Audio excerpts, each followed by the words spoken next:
Bonjour à toutes et à tous et bienvenue sur Agile Toolkit. Donc aujourd'hui, on a un invité spécial pour cette vidéo, en l'occurrence Cédric, qui est expert en agilité depuis de nombreuses années, coach agile, Scrum Master, RTE et qui accompagne de nombreuses entreprises. Bonjour Cédric. Bonjour tout le monde. Donc dans cette vidéo, on va faire un exercice qu'on a déjà fait. On va challenger l'IA. euh, par rapport à différents use cases de Scrum Master, mais cette fois-ci, on va challenger une nouvelle IA. Donc, on m'a dit qu'il y a cette IA Perplexity qui est pas mal aussi, qui est utilisée par pas mal de gens. Donc, on va voir si elle est fiable pour les questions de l'agilité. On va reprendre les mêmes use cases que ceux qu'on a déjà fait avec ChatGPT, Claude et Gemini. On va reprendre exactement les mêmes use cases et les mêmes prompts et on va tester Perplexity dans les mêmes conditions. Sauf que là, en plus, Cédric va nous donner son avis par rapport aux différents use cases, alors que dans les précédentes vidéos, c'est moi qui donnais mon avis. Mais bon, l'avis de Cédric va servir de référence pour juger de la qualité des réponses de l'IA. Alors, je vous représente le système de notation. Le système de notation est le même que la dernière fois. La note de l'IA sera entre 0 et 5. 5, c'est réponse aussi bien ou mieux que celle donnée par l'expert de l'agilité, donc par Cédric pour aujourd'hui. 4, réponse presque aussi bien. Donc c'est une bonne réponse, mais peut-être qu'il manque de certains éléments. Il y a tous les éléments, mais voilà, sur le détail, on estime que c'est un peu moins bien. 3, c'est une réponse correcte, mais peut mieux faire. Et ça sera aussi le cas des réponses incomplètes. Donc si une réponse manque de certains éléments importants, on mettra 3.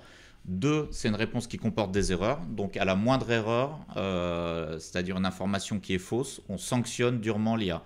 Parce qu'on veut savoir, si on peut avoir confiance ou pas dans l'IA. Si l'IA nous dit des choses fausses, on ne peut pas avoir confiance et on ne peut pas vraiment l'utiliser en situation réelle. Donc on sanctionne assez durement. Donc ce sera 2. 1, réponse fausse. Donc c'est une réponse qui ne contient que des erreurs, voilà, qui est très fausse. Et 0, pas de réponse ou réponse qui n'a aucun sens. Voici l'échelle de notation. Donc on va reprendre nos use cases habituels, classique Scrum Master. Donc premier use case, est-ce que tu es prêt Cédric? Je suis prêt. Excellent. Donc je suis le nouveau Scrum Master d'une équipe et je souhaite introduire une animation tournante dans le daily meeting. Chaque jour, un nouveau membre de l'équipe agile doit animer le daily meeting.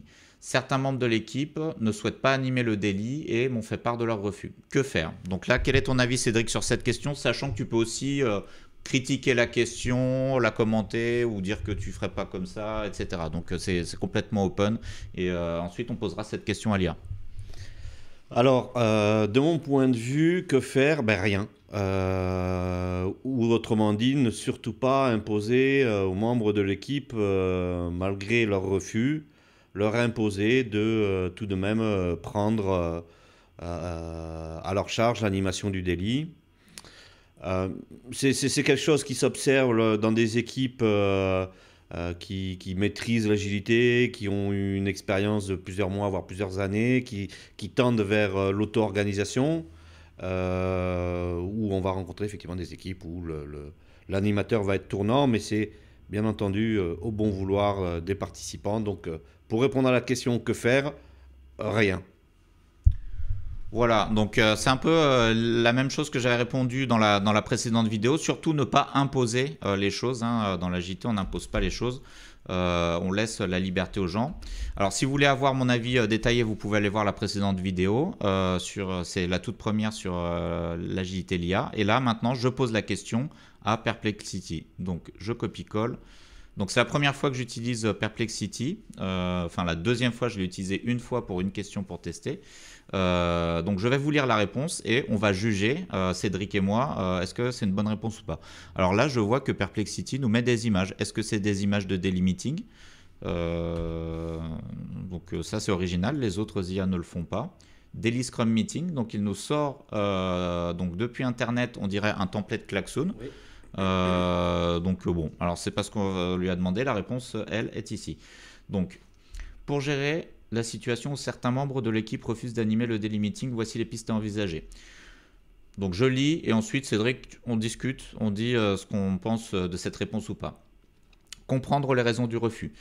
Prenez le temps de discuter individuellement avec les membres concernés pour comprendre leurs réticences. Bon, je lis un peu en diagonale, je ne vais pas tout lire, mais vous pouvez aussi lire sur votre écran. Voilà. Alors les grands chapitres, je lis quand même quelques phrases pour les auditeurs, surtout pour ceux qui écouteront la vidéo ou alors qui seront sur un petit écran. Mais voilà, valorisez les retours et assurez-les que leur avis est important. Ok, donc la première chose, comprendre les raisons du refus, clarifier les objectifs et le rôle de l'animateur, expliquer que l'objectif du daily meeting est de synchroniser l'équipe et non d'évaluer les compétences d'animation. Ok, rappeler que le Scrum Master reste garant du bon déroulement et peut accompagner l'animateur en cas de besoin. Proposer une montée en compétences progressive, donc ça c'est la progressivité. Offrez un accompagnement co-animé. Fournissez des outils ou des scripts simples pour structurer leur intervention. C'est peut-être l'idée des templates qui nous fournissent à côté.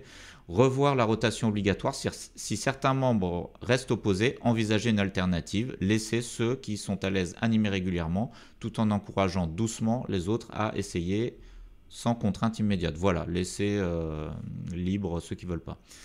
Proposer une approche volontaire ou un système d'alternance flexible. Ne pas imposer une pression excessive. Créer un environnement bienveillant, assurez-vous que l'équipe adopte une attitude positive et soutenable, introduisez des formats variés et ludiques pour rendre l'animation moins intimidante. Ok, donc en tant que Scrum Master, votre rôle est d'assurer que le daily meeting reste efficace tout en respectant les individualités et en favorisant la collaboration au sein de l'équipe. Donc ça, c'est la conclusion. Question liée, bon, ça nous propose d'autres questions, on ne va pas les lire. Donc qu'est-ce qu'on pense de cette réponse? Qu'en penses-tu, Cédric? Est-ce que c'est ok? Au début, j'avais envie de dire que ça partait un peu mal. Comme disent les jeunes, si tu veux bien revenir sur les premiers. Donc, première proposition de réponse qu'il nous fait, c'est comprendre les raisons du refus. Là, si on est OK pour dire qu'il n'y a rien à faire, comprendre les raisons du refus, voilà, ça demande du temps, de l'énergie, le temps de 2 personnes. Bon, je ne suis pas certain que ça soit opportun. Clarifier les objectifs et le rôle de l'animateur, effectivement, pour faire que des gens se sentent d'animer le daily, ça peut être important de clarifier les objectifs et le rôle de l'animateur, ainsi que de proposer une montée en compétences progressives, pourquoi pas. Revoir la rotation obligatoire. Alors là, j'aime bien effectivement cet aspect-là, c'est-à-dire que bon, on va faire en sorte que ça, effectivement, ça peut pas être obligatoire. C'est plutôt laisser ceux qui souhaitent, qui sont à l'aise, effectivement, de l'animer sur la base du volontariat. Donc ça, je trouve que c'est une bonne proposition, effectivement. Et créer un environnement bienveillant, mais c'est ce qui va permettre peut-être à des gens de se lancer comme animateur du daily. En tant que Scrum Master, votre rôle est d'assurer que le daily meeting reste efficace tout en respectant les individualités et en favorisant la collaboration au sein de l'équipe. Donc, il ne donne pas vraiment de réponse à la problématique qui est posée. Il rappelle que c'est plus le rôle du Scrum Master qui est de s'assurer que le daily meeting est efficace. Alors, pas forcément de l'animer lui tout le temps. On revient sur les fondamentaux du rôle de Scrum Master. Ok. Donc, quelle note on lui donne à Perplexity, à cette réponse? Donc 5, c'est réponse parfaite. 4, c'est presque parfait. 3, incomplet. 2, erreur. 1, réponse fausse. 0, c'est nul. Qu'est-ce que tu en penses, toi, Bertrand? Sa réponse n'est pas mauvaise, elle est même plutôt bonne, mais elle tend quand même au départ un petit peu à pousser le Scrum Master à revoir sa stratégie pour que les membres de l'équipe prennent le rôle d'animateur malgré leur refus. Pour moi, ça impose pas grand chose la réponse, donc moi je dirais à la louche que c'est une bonne réponse. Okay. Donc je mettrais 5 parce qu'il y a effectivement ce chapitre là qui incite à se baser avant tout sur le volontariat, donc pour moi ça me suffit. Ok. Moi je mettrais 4 par rapport au premier point, notamment qui propose comprendre les raisons du refus. Effectivement, c'est intéressant de savoir pourquoi les personnes refusent, mais en même temps, ça peut donner le sentiment qu'on veut insister pour que la personne prenne quand même le rôle de facilitateur. Ok, donc comme tu es l'invité, on va mettre 4. De toute façon, ça reste une bonne note, 4. Oui. Hein, ça reste une réponse valable. Donc maintenant, merci Cédric, on va passer à un prochain use case. Hein. On a beaucoup de use cases à tester, bien évidemment. Alors, Donc, on va faire plus vite alors. oui, oh, bon, on peut commenter, il n'y a pas de souci. C'est toujours intéressant parce que ces vidéos, non seulement elles permettent de tester l'IA, mais aussi de donner notre avis expérimenté sur les situations qu'on vous présente, les use cases. Donc c'est aussi intéressant voilà, d'avoir ces avis parce que donc, ces vidéos s'adressent aussi à des gens qui débutent dans l'agilité, qui veulent progresser, qui veulent en savoir plus. Et voilà, avoir ce genre d'avis sur telle ou telle situation, c'est toujours intéressant. Après, il n'y a jamais de réponse parfaite. Hein. Voilà. Chaque situation est très différente. Il y a aussi beaucoup d'humains et il n'y a personne qui aura réponse à tout. Donc, toute situation est très subjective. D'ailleurs, on a vu qu'on n'était pas tout à fait d'accord sur la note à donner à Tout à l'IA. fait. On est d'accord là-dessus, Bertrand. Notre avis ne reste que notre humble avis. Et cela ne veut pas dire que nous détenons la vérité, bien entendu. Hein. C'est juste notre avis, notre expérience terrain. Oui. Donc, deuxième use case. Je suis Scrum Master d'une équipe agile. Pour le sprint en cours, nous avons une démo planifiée avec les stakeholders, donc partie prenante en français, Product Manager et Business Owner. Mon équipe ne veut pas faire de démo pour ce sprint car ils disent qu'ils n'ont pas fini les travaux et n'auront rien de bien à démontrer. Que dois-je faire? Que dois-je dire à mon équipe? Est-ce qu'il faut annuler la démo? Donc un grand classique cette question. Alors, mon équipe ne veut pas faire de démo. C'est la question, Bertrand, c'est juste pour ce sprint-là. Oui. Très bien. Alors, moi, j'ai envie de dire, restons pragmatiques. Adaptons-nous au contexte de l'équipe. Si l'équipe n'a rien à démontrer, nous n'allons pas la forcer à faire une démo pour le plaisir de faire une démo alors que nous n'avons rien à démontrer. Donc, est-ce qu'il faut annuler la démo? La réponse est oui. Ok, donc moi, à cette question-là, j'aurais une nuance. Alors, c'est vrai que fondamentalement, il ne faut pas forcer les gens, hein, parce que si on se force, ça ne sert à rien. C'est pas agile de vouloir forcer les gens, mais la démo, je trouve que c'est particulièrement important parce que c'est là où l'équipe communique sur ce qu'elle a produit pendant le sprint et ça fait partie de la transparence qui est importante dans l'agilité. Donc moi, j'aurais tendance à inciter l'équipe à faire une démo peut-être moins bien ou une petite présentation de rien du tout avec les stakeholders plutôt que de rien faire du tout. J'aime pas trop quand on annule les démos, mais fondamentalement, bien sûr, si ça bloque, on va pas forcer les gens à faire la démo. Alors, Bertrand, quand tu parles de démo, c'est la démonstration de ce qui a été développé ou ça englobe aussi la revue de sprint? C'est la démo, mais qui est souvent mélangée avec la revue aussi. Hein. Mais c'est vrai qu'on peut faire cette distinction entre démo et revue. Bon, là, dans la question, c'est démo. Ok, alors, très bien. Ben, effectivement, une petite slide pour dire, bon, ben, on a fini tant de user story, ou voici les sujets qui n'ont pas pu être terminés, un rappel de quelles étaient nos priorités, et les next steps pour le prochain sprint. Ça permet toujours, effectivement, notamment si le product manager, enfin, le product management et les business owners sont présents, ça permet d'avoir cette étape de passage pour continuer à nous aligner sur ce que nous souhaitons délivrer. Oui, et puis aussi, si on veut annuler la démo, ne serait-ce que faire un petit meeting avec les stakeholders pour expliquer pourquoi on a été bloqué, pourquoi on n'a pas pu livrer, ça peut être utile. Bon, on va voir ce que va répondre Perplexity, cette nouvelle IA, donc, à cette question. Donc, je lis et ensuite on juge de la réponse. En tant que Scrum Master, votre rôle est de faciliter le processus Scrum et d'aider l'équipe à adhérer aux principes agiles. Dans cette situation, voici comment vous pourriez procéder. Ne pas annuler la démo. Non, ça, c'est ce que j'avais dit au départ. Voilà. Moi, je tiens à ce qu'on ne l'annule pas. Bon, sauf exception quand même, hein, bien sûr. Mais La démo est une partie cruciale du processus Scrum. Annuler la démo pourrait créer un précédent négatif et réduire la transparence avec les stakeholders. Discuter avec l'équipe, organiser une réunion rapide pour comprendre leurs préoccupations en détail, rappelez-leur l'importance de la transparence de feedback, expliquer que la démo n'est pas seulement pour montrer le travail fini. Ok, préparer une démo adaptée, encourager l'équipe à présenter ce qui a été accompli même si ce n'est pas complet. Oui, je dis souvent mieux vaut une mauvaise démo que pas de démo du tout. Bon, après, c'est pas toujours possible dans certains contextes. Si, par exemple, les stakeholders sont externes à l'entreprise qui développe, ça peut être quand même gênant de faire une mauvaise démo. Hein. Il n'y a pas de réponse qui sera parfaite à tous les coups.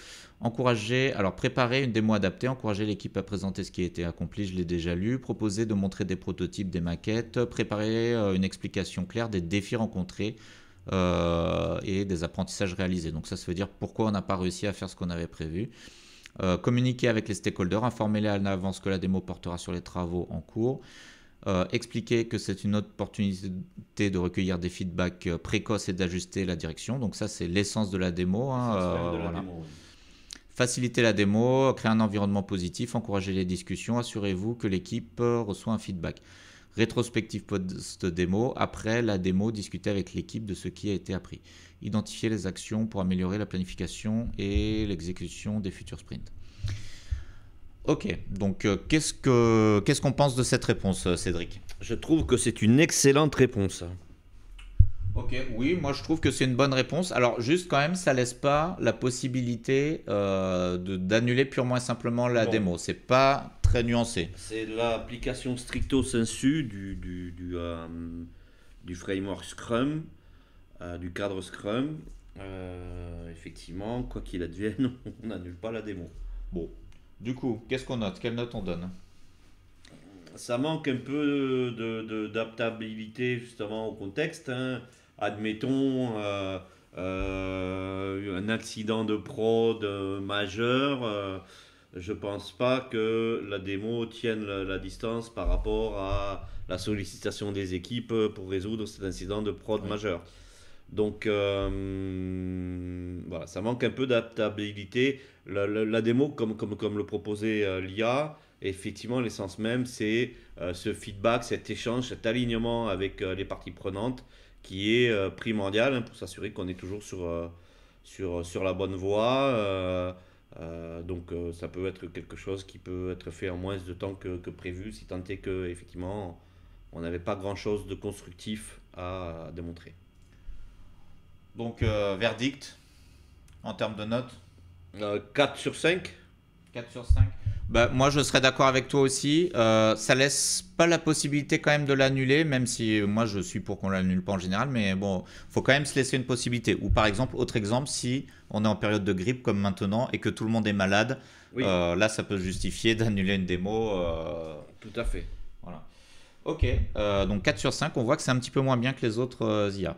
Pour le moment, et pour la question précédente, c'était légèrement moins bien aussi que ChatGPT et Claude. Mais après, c'est très subjectif. Moi, oui. J'avais donné 5, toi 4. Donc, bon, on n'est pas à un point près, bien sûr. Tout ça est très subjectif, hein, mais au moins, vous pouvez vous faire votre propre avis. Passons au use case suivant.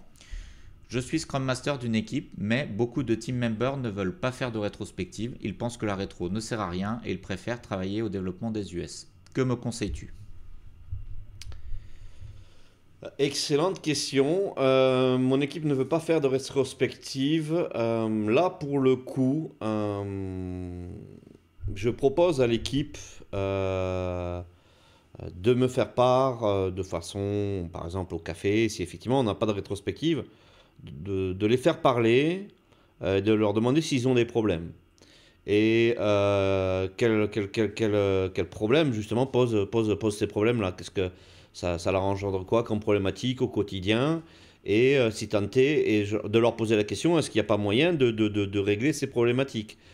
Et si jamais ils m'apportent des réponses, je leur expliquerai que c'est typiquement le genre de choses que l'on voit en rétrospective, de telle sorte à ce que à l'issue de chaque itération, par rapport aux problématiques éventuellement nouvelles que nous aurions rencontrées au niveau de cette itération, l'idée, c'est quand on rencontre des soucis, de voir comment on peut faire pour les régler, pour éviter que ça nous embête, que ça nous chagrine au quotidien. Et si on n'a pas cet événement-là, qui est de mon point de vue l'événement peut-être le plus important des méthodes agiles, on ne cherchera jamais à s'améliorer. Alors, c'est pas dans le but de toujours délivrer des choses, et tout, c'est avant toute chose pour faciliter le travail, le quotidien des équipes. Donc, il faut absolument que cette cérémonie se tienne. Peut-être encore plus que la démo. Ok, donc tu essayerais d'introduire la démo en discutant de manière informelle au café ou de voilà. Exactement. Ok, bah oui oui. Exactement. Je pense qu'effectivement les meilleures démos c'est au café ou au bar hein, en réalité même si c'est pas formellement des démos. Et c'est vrai, je suis tout à fait d'accord avec toi. Il faut la démo est très importante, faut pas l'annuler. Alors cette question elle est classique. C'est fréquent que les équipes nouvelles dans l'agilité, alors j'ai dit démo, je voulais dire rétro, hein, on est sur la rétro, c'est fréquent que les équipes ne veuillent pas trop faire de rétro, et c'est important de leur expliquer en quoi c'est important, hein. C'est comme le débriefing d'un match de foot, d'une équipe de foot, de footballeurs professionnels. J'imagine qu'ils font des débriefings à la fin de chaque match pour savoir comment ça s'est passé, qu'est-ce qu'on peut améliorer, etc. Souvent, les équipes ne souhaitant pas faire de rétro, c'est parce qu'elles ont testé par le passé et que elles font le constat que ces réunions ne servent à rien, puisque les décisions qui ont pu être prises ou les actions qui ont pu être prises, il ne s'est rien passé de tangible à l'issue de ces rétrospectives qui est effectivement modifié, amélioré leur processus, leur façon de travailler. Donc au bout d'un certain temps, on fait des réunions qui ne servent à rien, donc du coup les gens ne veulent plus faire de rétrospective. Oui, c'est vrai. Et bon, une rétrospective, c'est pas facile parce que résoudre les problèmes, ça peut parfois être vraiment difficile et prendre du temps et nécessiter pas mal de discussions. Donc, voyons ce que nous dit l'IA. Donc, en tant que Scrum Master, il est crucial de comprendre l'importance de la rétrospective et de la communiquer efficacement à votre équipe. Voici les quelques conseils pour gérer la situation. Comprendre les raisons sous-jacentes. Alors, effectivement, quel que soit le problème, comprendre les raisons sous-jacentes, c'est une bonne idée. Oui. Voilà, c'est la base de toute résolution de problème, comprendre les raisons. Éduquer sur l'importance des rétrospectives, expliquer que les rétrospectives sont essentielles pour l'amélioration continue, un principe fondamental de l'agilité, effectivement. Souligner que l'investissement de temps dans la rétrospective peut conduire à une meilleure efficacité et qualité de travail à long terme. Améliorer le format des rétrospectives, varier les techniques et les formats pour rendre les rétrospectives plus engageantes et productives. Introduisez des éléments ludiques ou des exercices de team building pour augmenter l'intérêt. Assurez-vous que chaque rétrospective aboutit à des actions concrètes et suivies. Très important, bien sûr, c'est la base d'une rétrospective. Démontrer la valeur, documenter et partager les améliorations issues des rétrospectives précédentes. Montrer comment ces améliorations ont impacté positivement la productivité ou la qualité du travail. Impliquer l'équipe dans la conception, demander à l'équipe comment ils aimeraient améliorer le processus de rétrospective. Oui, alors les équipes, elles ont souvent des styles différents. Il y a des équipes qui aiment bien les démos ludiques avec des jeux et tout ça, et d'autres équipes qui préfèrent juste discuter. Et parfois, je leur demande tout simplement quel genre de rétro vous voulez. Est-ce que vous voulez un truc compliqué ou un truc simple? Voilà, les équipes n'ont pas toujours les mêmes souhaits, et parfois juste leur demander ce dont ils ont envie, ça les motive beaucoup plus. Donc commencez petit, si la résistance est forte, commencez par des sessions plus courtes mais régulières. Voilà, une session au café. Oui, par exemple. Focalisez-vous sur 1 ou 2 points d'amélioration par session pour montrer des résultats rapides. Obtenir le soutien de la direction. Bon.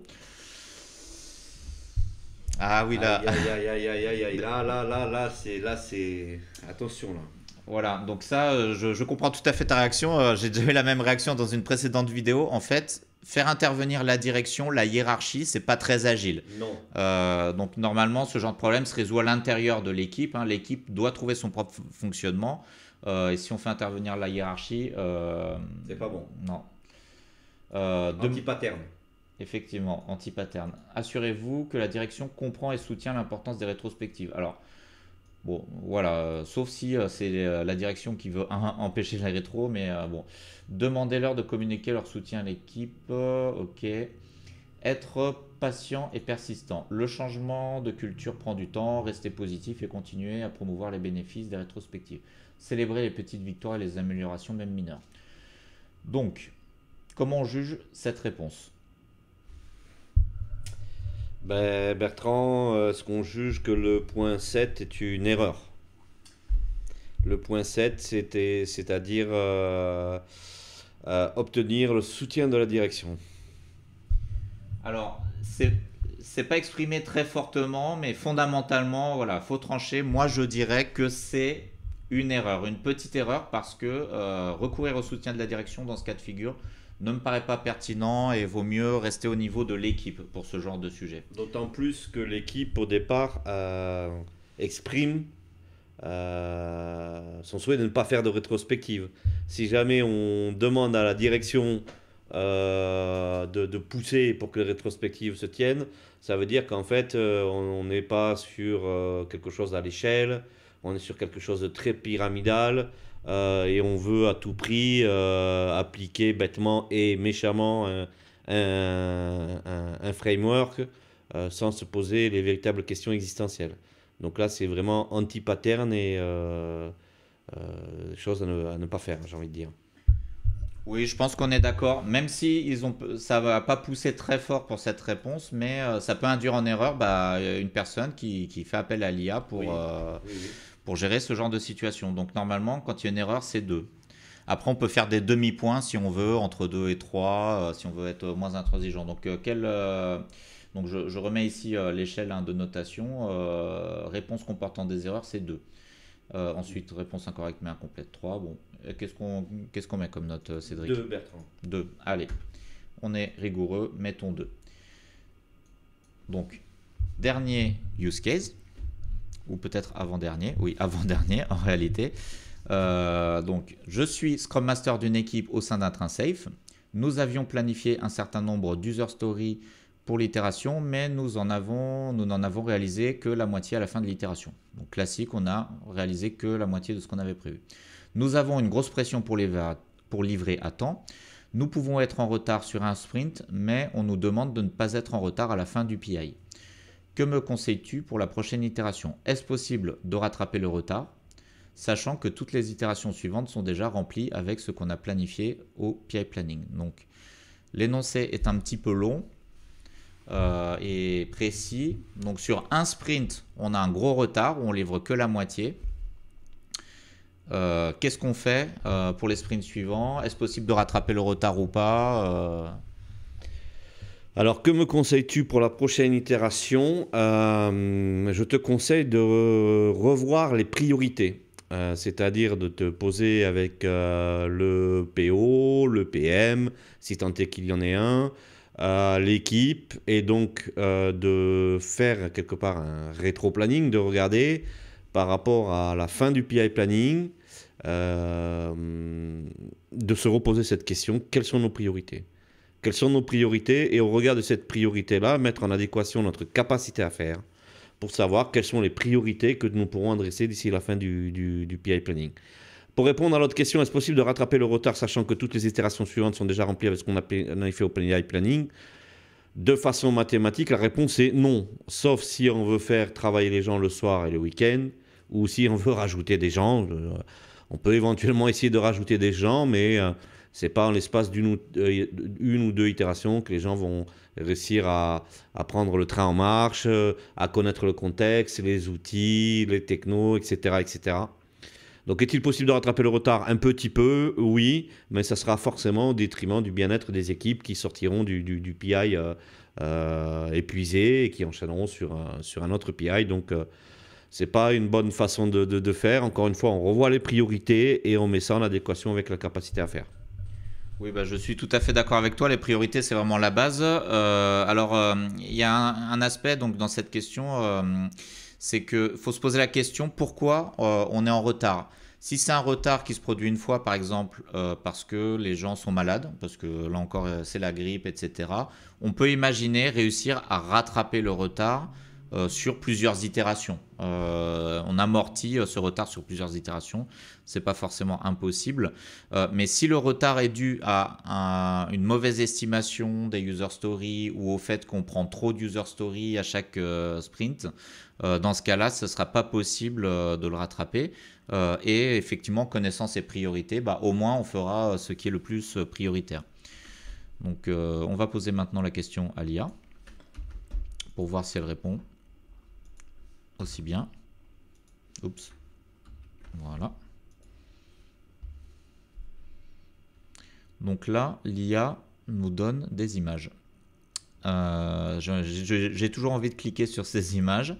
Donc là, on a une image extrait du site de Safe. Je ne sais pas si ça aide vraiment beaucoup, mais pourquoi pas, après tout. Donc là, la big picture de Safe. Là, c'est une image qui semble être générée par une intelligence artificielle. Là, c'est, je sais pas, un planning. Backlog, oui, une sorte de backlog. Bon. En tout cas, on va lire le texte. Alors, réévaluer et prioriser. C'est ce que tu avais dit en premier. Analysez les user stories restantes et priorisez-les en fonction de leur valeur métier et de leur impact sur les objectifs du PI. Concentrez-vous sur les éléments essentiels pour atteindre les objectifs du PI en reportant éventuellement les éléments moins critiques. Je n'ai pas lu la phrase d'introduction, mais c'est juste une introduction, donc c'est bon. Utilisez l'itération IP Innovation and Planning comme tampon. Rappelez-vous que la dernière itération IP est conçue en partie pour absorber les retards. Alors, pour moi, non. Pour moi, non plus. C'est pas marqué dans, alors sans faire l'ayatollah de la méthode, mais ce n'est pas indiqué dans la méthode SAFE que effectivement le sprint IP sert de tampon et est conçu en partie pour absorber les retards. Normalement, dans le meilleur des mondes, on ne fait pas de développement pendant le sprint IP. On est censé aussi ne pas finir ce qui n'avait pas été achevé lors du sprint précédent. Mais entre la littérature et la réalité du terrain, on se rend souvent compte que ce n'est malheureusement pas le cas. Normalement, le sprint IP sert à faire de l'innovation, à préparer le PI suivant, donc à maturer le sujet pour le PI suivant, à préparer la finale système démo. J'ai parlé de l'inno aussi, Bertrand? Oui. De l'innovation? Oui. Voilà. Donc, et non pas à finir des sujets, parce qu'on se rend compte que si on fait cela, en fait, le sprint IP est encore plus oppressant pour les équipes que les itérations précédentes.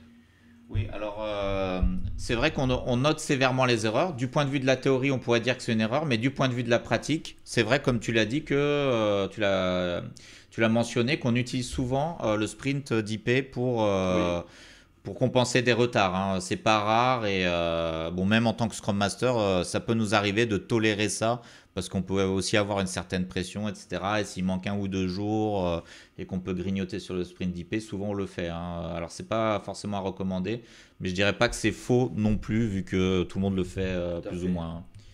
Ok, donc point suivant, optimiser le processus, identifier les goulots d'étranglement et les inefficacités dans votre processus actuel. Mettez en place des améliorations rapides pour augmenter la vélocité de l'équipe sans compromettre la qualité.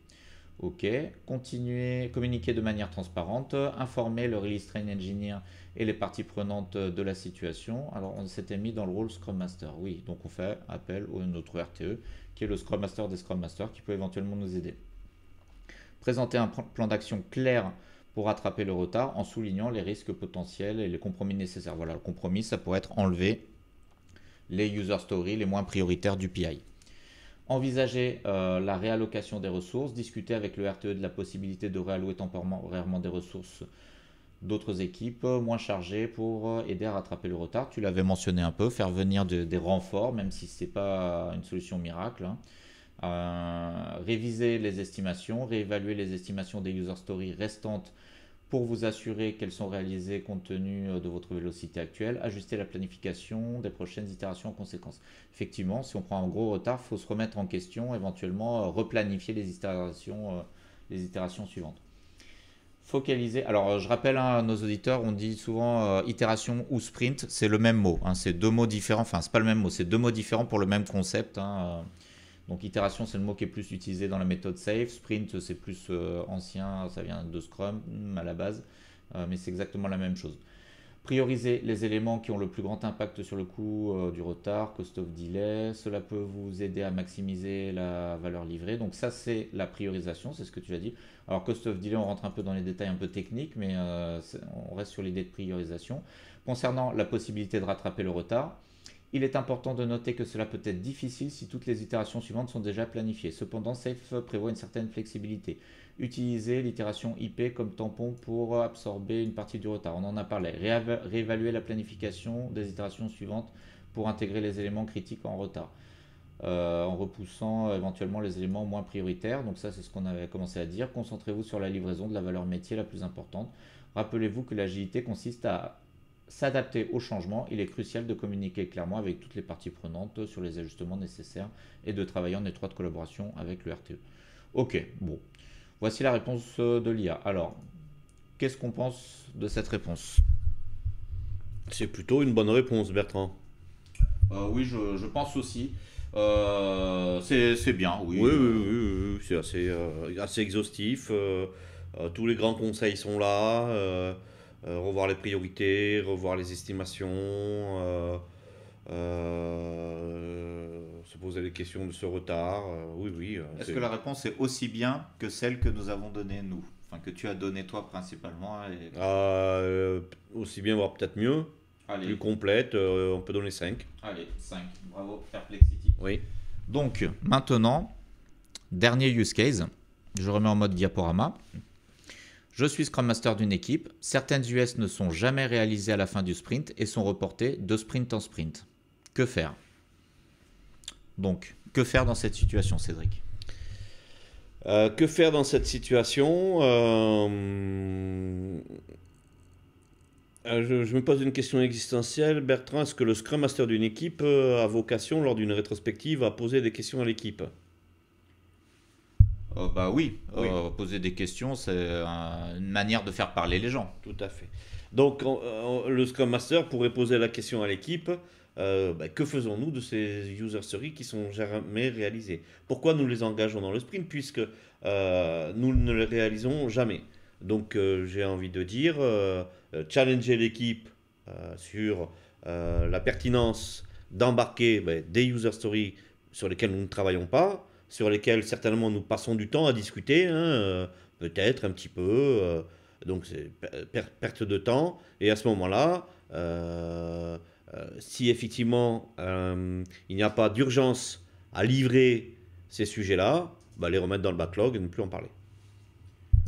Oui, donc moi j'ajouterais que la première des choses, comme à chacune des questions, c'est de se demander pourquoi ces user stories ne sont jamais livrées. Alors peut-être que ce n'est pas important, donc dans ce cas-là on peut les remettre dans le backlog ou les supprimer carrément et ne pas les faire. Ou alors peut-être que c'est important mais qu'on n'arrive pas à les faire pour des raisons de difficultés techniques, de dépendance avec une autre équipe, etc. Tout à fait. Donc dans ce cas-là, il faudrait, par exemple en rétro, comme tu l'as dit, réfléchir collectivement à qu'est-ce qui bloque et comment on peut débloquer la situation. Qu'est-ce qui est bloquant? Comme tu le disais, ça peut être une dépendance, la disponibilité d'une plateforme, ça peut être aussi que le sujet est trop gros et donc on ne sait pas par quel bout le commencer. Donc peut-être revoir, comme tu le disais, les points bloquants, revoir le découpage pour commencer par des petits bouts et se poser la question effectivement pourquoi on n'arrive pas à livrer ces user stories. Ok, donc on va poser la question à l'IA. Et ce sera la dernière question. On a fait pas mal de use cases, donc on travaille, et on fait bosser l'IA. Alors, ça ne veut pas copier-coller. Pourquoi? Tu vas y arriver là. Oui, voilà, merci. Hop. Donc, là aussi, on voit que Perplexity aime bien nous donner des images. Donc je clique différence entre user story. Alors voilà les différents types d'user story, excellent. D'ailleurs ma prochaine vidéo dans mon cours sur Safe, la prochaine vidéo abordera ce sujet, les différents types de user story. Donc ne la ratez pas. Bon, j'aime bien d'avoir des images comme ça en complément. On va pas les regarder dans le détail, on va se concentrer sur la réponse textuelle. Si certaines user stories ne sont jamais terminées et sont reportées de sprint en sprint, cela peut indiquer des problèmes dans la planification, l'estimation ou l'exécution. Voici les actions que vous pouvez prendre pour résoudre cette situation. Je zoome encore un petit peu. Analyser les causes, voilà, des reports. Donc taille des US, ça tu en as parlé. Oui. Clarté et critères d'acceptation, assurez-vous que chaque US est clair, bien défini et répond aux critères. Ok. Dépendance, on en a parlé aussi. Améliorer la planification des sprints. Capacité réaliste. C'est vrai que peut-être qu'en réalité, on est toujours en surcapacité et il y a toujours un certain nombre d'US les moins prioritaires qui se retrouvent à la fin du sprint non réalisé. Priorisation stricte, travailler avec le product owner pour ne sélectionner que les US les plus prioritaires et alignés avec l'objectif du sprint. Ceci dit, voilà, des US ne devraient pas être reportés de sprint en sprint parce que même si c'est les moins prioritaires du sprint en cours, si elles ne sont pas terminées, on les met dans le sprint suivant et elles devraient être plus prioritaires que les autres US du sprint suivant normalement. Parce qu'en principe, à l'échelle de tout le PI et de tous les sprints... Si c'est reporté de sprint en sprint, c'est que c'est a priori pas prioritaire. Voilà. Ou alors qu'on n'arrive pas à les faire pour les autres raisons qu'on a évoquées. Donc, affinement du backlog, organiser des sessions régulières d'affinage pour clarifier et estimer correctement les US. Favoriser la finalisation des travaux, focus sur le done, oui. Limiter le work in progress, oui, c'est aussi un bon conseil. Gérer les reports efficacement. Les US non terminés doivent retourner dans le backlog produit et être repriorisés par le product owner. Effectivement, nous l'avons dit, ne pas automatiquement reporter une US au sprint suivant sans réévaluation. C'est vrai que chaque fois qu'on n'arrive pas à faire tout ce qu'on avait prévu à la fin du sprint, il faut se poser la question pourquoi. Donc on peut imaginer des tas de réponses possibles. Communiquer, ajuster, discuter avec l'équipe lors des rétrospectives pour identifier ce qui empêche la réalisation complète des US. Suivre les progrès, mesurer régulièrement la vélocité, identifier les écarts entre les engagements pris lors du sprint et le travail réellement terminé. Utiliser ces données pour ajuster vos futures planifications. En appliquant ces pratiques, vous pourrez réduire les reports d'US et améliorer la capacité de l'équipe à atteindre ses objectifs. Donc, quelle note va-t-on donner à Perplexity pour ce use case? Je dirais 5, Bertrand. Alors, moi, je dirais que c'est un peu moins complet que ce qu'on a donné nous, parce que ça ne parle pas de l'impossibilité de réaliser des US si on a des problèmes techniques ou qu'on est en difficulté, mais c'est vrai que bon, c'est un peu subjectif. Donc, bon, toi, tu pars sur 5. Bah écoute, pourquoi pas, hein, 5. On peut mettre 4,5 aussi, Bertrand. Oui, on coupe la poire en deux, 4,5. Allez, 4,5, Bertrand. Bon, de toute façon, bon, c'est pas une science exacte, hein, et c'est pour avoir une idée. Donc maintenant, c'est l'heure du bilan. On a fait tous nos use cases. Donc ici, je reprends mon tableau où j'ai testé des tas de choses avec les IA précédentes, et nous allons reporter les notes de Perplexity pour voir sa note. Donc nous avons 4, 4, 2, 5, 4,5. Donc 4, 2, 5. Ah, j'ai mis 5, je me suis trompé. 2, mince. Ça te fait Bertrand. 2, 5 et 4,5. Donc là, il y a un use case qu'on n'a pas fait, c'est sur la rétrospective Halloween. Ah, alors c'est plus... Voilà, parce qu'il faut dessiner et tout, comme on est deux, on n'a pas le temps. Voilà. Donc on a fait que les trucs textuels. Donc on voit que la note, alors la moyenne, pourquoi la moyenne ne se calcule pas? On va mettre... ouais, non, bon, on va calculer la moyenne ici. Donc 3,90 sur les use cases donc c'est une bonne note. C'est sur 5, hein, c'est sur 5, donc ça fait pas loin de 16 sur 20. Hein. Donc ce qui est une très bonne note. Mais on voit par rapport aux autres IA que c'est un petit peu moins bien que ChatGPT 4o qui avait eu 4,67, Claude qui avait eu 4,25 et Gemini 4,25. Donc c'est légèrement moins bien. Est-ce que c'est parce que tu étais là et tu es plus sévère que moi dans la notation ou c'est peut-être à cause du 2 qu'il y a eu sur l'équipe qui ne veut pas faire de rétrospective? Mais on voit que Claude avait eu 2 aussi. Et je me souviens que Claude avait lui aussi parlé de faire intervenir la hiérarchie. Ah. Oui, là effectivement, sanction pour Perplexity et pour Claude qui parle de faire intervenir la hiérarchie pour aider à régler des problèmes où on cherche justement à faire émerger du collectif les solutions aux problèmes qu'ils peuvent rencontrer et pas en faisant intervenir la direction en mode command and control ou en mode push, c'est-à-dire le chef prend une décision et c'est comme ça et pas autrement. Donc, au global, sur tous ces use cases, est-ce qu'on peut faire confiance à l'IA Perplexity pour nous assister au quotidien dans notre rôle de Scrum Master si jamais on a des questions? Est-ce qu'on lui fait confiance? Globalement, oui. Oui, encore une victoire de l'IA. Donc, c'était très intéressant. Alors, Perplexity, il faut savoir que cette IA se base sur d'autres IA, si j'ai bien compris. Se base notamment sur ChatGPT, sur Claude ou... Bon, j'ai pas regardé très en détail, j'ai vraiment lu en diagonale, mais voilà, donc c'est basiquement la même technologie que les autres IA. Donc, c'est normal que les réponses soient similaires. Je vous remercie pour votre attention et surtout, je remercie Cédric d'avoir participé à cette vidéo pour nous apporter son point de vue. Merci à toi Bertrand, merci pour l'invitation, c'était très sympa.